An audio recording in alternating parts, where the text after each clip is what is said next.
about what Russia should do, one should understand what Russia really wants to do, and what Russia's position is on this, on North Korea. And Russia has always been against proliferation of nuclear weapons, of course, and it's against Korea's nuclear adventure, North Korea's nuclear adventure, I would say.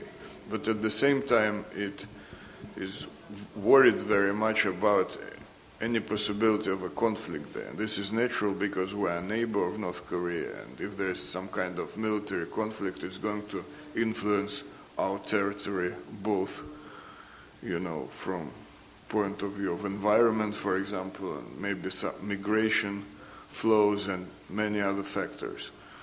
So that's why Russia's position is kind of milder than that of countries which are further away from North Korea, I would say. My conclusion, the first part of good or bad, is a different part. Russia-China relations, Japan-Russian relations, regardless good or bad, stable. This was Putin created several years ago, first time, second time. Therefore, if he come back to the power, nothing changed. This is my first part of conclusion. Second part, but we pay much attention to more nuanced relations. Even Russia never feel the China threat, but China is, of course, nuanced factor, as Kunadze said. So let me illustrate the example of Heyshal's Dam. Heyshal's Bolshoi-Ussuriski island near the Khabarovsk. It's very famous, the long time disputed, most critical dispute between China and Russia. Then 2004 and after, both China and Russia agreed to divide the island and 50-50 solution. Then now, all of the demarcation works finished. Then half of the island disputed area already handed to China. But understanding the differences between situation in Europe and Asia hasn't become obstacle to proposing projects to create a single East Asian home. But we know that these initiatives of Mr. Rade and Mr. Hatayama didn't receive wide support. According to Russian experts, the concept of RAD didn't cause any interest in South Asia because it was based on maintaining the leadership position of the United States. And the United States didn't support the initiative of Mr. Hatayama because its implementation would create a threat to United States leadership in this region.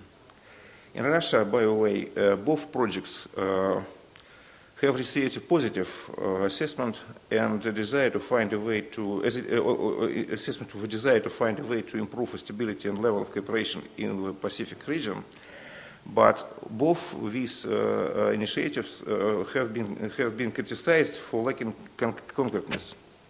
On the other hand, countries of Northeast Asia, China, Japan, and both Koreas can hardly fit into this picture of priorities, into this list of priorities. Due to various reasons, none of them is suitable for bashing. Living in Russia, reading Russian newspapers, listening to Russian politicians, I can hardly imagine that any country of Northeast Asia will sit idly listening to, say, China bashing or Japan bashing on the scale that has become traditional in Russian pronouncements about the US or countries of Western Europe.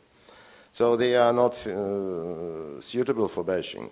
And on the other hand, neither China nor Japan and both Koreas couldn't care less about the future of the Russian democracy. They are just not interested in all this. I expect a very good alliance among China, North Korea, and Russia in the area of low politics, not high politics, in low politics, especially in the area of economic development in northern area. We'll see. I expect we'll see some kind of strong cooperation among the three countries. Because North Korea, most of all, North Korea really need some kind of economic exit strategy, and the most viable exit strategy is not.